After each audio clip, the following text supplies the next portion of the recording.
கர்த்தர் அதிசயங்களை செய்கிறார். ஊழியங்கள் வழங்கும் ஜீவ வார்த்தை. இந்த நாளிலே கர்த்தருடைய ஊழியக்காரன் உங்களை வாழ்த்துகிறேன். இயேசுவின் நாமத்தில் ஆசீர்வதிக்கிறேன். நீங்கள் ஆசீர்வாதமாய் இருப்பீர்கள். உங்கள் துக்கம் சந்தோஷமாய் மாறும். இந்த நாள் ஒரு அற்புதத்தின் நாள். இந்த நாள் நீங்கள் போகிற இடமெல்லாம் அனுகூலங்கள் உண்டாகும். இந்த நாள் நீங்கள் செய்கிறதெல்லாம் வாய்க்கும். இந்த நாள் உங்கள் துக்கம் சந்தோஷமாய் மாறும். நீங்கள் இந்த நாளிலே மகிழ்ச்சியை காண்பீர்கள். இன்றைக்கு ஜீவ வார்த்தைக்கான வசனம் யோபின் புஸ்தகம் 1 அதிகாரம் 4 வசனம். குமாரர் அவனவன் தன் நாளிலே தன் வீட்டிலே விருந்து செய்து தங்கள் 3 சகோதரிகளையும் தங்களோடு போஜனம் பண்ணும்படி அழைப்பார்கள். இன்றைய ஜீவ வார்த்தையின் தலைப்பு விருந்து நடக்கும். விருந்து நடக்கும் அப்படின்னு உங்க குடும்பத்துல விருந்து நடக்கிறதுக்கான அற்புதங்கள் நடக்கும். இங்க என்ன நடக்குது? இந்த வசனத்துல யோபுடைய பிள்ளைங்க வீட்டுல விருந்து பண்றாங்க. அவங்களுடைய 3 சகோதரிமார்களை அழைத்து அந்த விருந்துல போஜனம் பண்ண வைக்கிறாங்க. அப்படின்னா சகோதரர்களும் சகோதரிகளும் ஒன்று கூடி விருந்துண்டு மகிழுகிறார்கள்.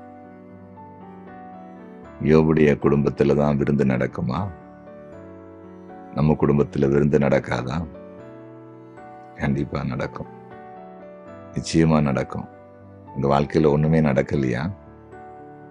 பிள்ளைகளுக்கு எத்தனையோ வருஷமா திருமணம் பார்த்துட்டு இருக்கிறீங்களா? திருமணமே பாக்கி இல்லையா? எங்க வீட்டுல ஒரு விருந்து வைக்கலாம், எல்லாருக்கும் ஒரு சாப்பாடு போடலாம், சொந்தக்காரங்க நண்பர்கள் எல்லாரும் சேர்த்து ஒரு சந்தோஷத்தை பார்க்கலான்னு நினைச்சா நடக்கவே இல்லையா? நிச்சயமா நடக்கும். உங்க பிள்ளைகளுக்கு உடனே திருமணம் ஒழுங்காகும். வீடு கட்டி அதுல மகிழ்ச்சியோடு குடியேறலாம். ஒரு 4 பேரை கூப்பிட்டு, சொந்தக்காரல கூப்பிட்டு, அந்த வீட்டை எங்க பாஸ்டரையும் கூப்பிட்டு பிரதிஷ்டை பண்ணலாம்னு நினைச்சா ஒண்ணுமே நடக்கலையா? அல்லது வீடு கட்ட ஆரம்பித்து பாதிலே நிக்குதா? வேலை முடியலையா? பணம் இல்லையா? அல்லது ஆட்கள் சரியா வேலை செய்யலையா? சோர்ந்து போயிட்டீங்களா? கலங்கவே வேண்டாம். அற்புதம் நடக்கும். எல்லா தடையும் மாறும். வீட்டு வேலை ஆரம்பிக்க முடியாதவங்க ஆரம்பிச்சு செய்வீங்க. பாதியில நிக்கிற வீடு சீக்கிரம் முடியும். கட்டி முடிச்சு விருந்து வைக்க போறீங்க. சரியா?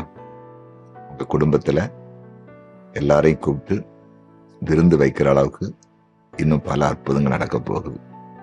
இயேசப்பா செய்ய போகிறார். உங்களுக்காக ஜெபிக்க போறேன். ஜெபிக்கலாமா? ஜெபிக்கலாம். எங்கள் அன்பு ஆண்டவரே, உம்முடைய பிரசன்னத்துக்காய் ஸ்தோத்திரம்.